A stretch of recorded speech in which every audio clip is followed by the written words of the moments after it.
অগণতান্ত্রিক সরকারকে কেন সহযোগিতা করছেন ভারতকে প্রশ্ন বিএনপি চেয়ারপারসনের উপদেষ্টা জয়নুল আবেদিন ফারুকের। তিনি বলেন, বিএনপি চায় ভারত যেন বাংলাদেশকে আগ্রাসন থেকে মুক্তি দেয়। এ সময় আওয়ামী লীগ সাধারণ সম্পাদক কোথায় মুক্তিযুদ্ধ করেছেন তাও জানতে চান তিনি। জাতীয় প্রেস ক্লাবের সামনে মানববন্ধনে তিনি একথা বলেন। ফারুক বলেন, জিয়াউর রহমানের ঘোষণায় মুক্তিযুদ্ধের সূচনা হয়।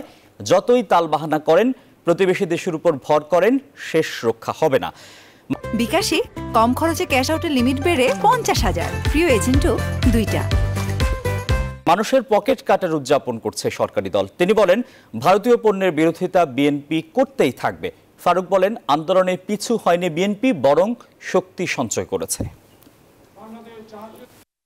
আপনারা যতই তালবাহানা করেন, যতই আজকে একটি প্রতিবেশী দেশের উপর আস্থা রেখে আমার দেশের মানুষের মানবাধিকার হরণ করবেন, গণতন্ত্র হত্যা করবেন, আইন শৃঙ্খলা বাহিনীকে ব্যবহার করে বিএনপিকে নিশ্চিহ্ন করবেন, এটা হতে দেওয়া যাবে না।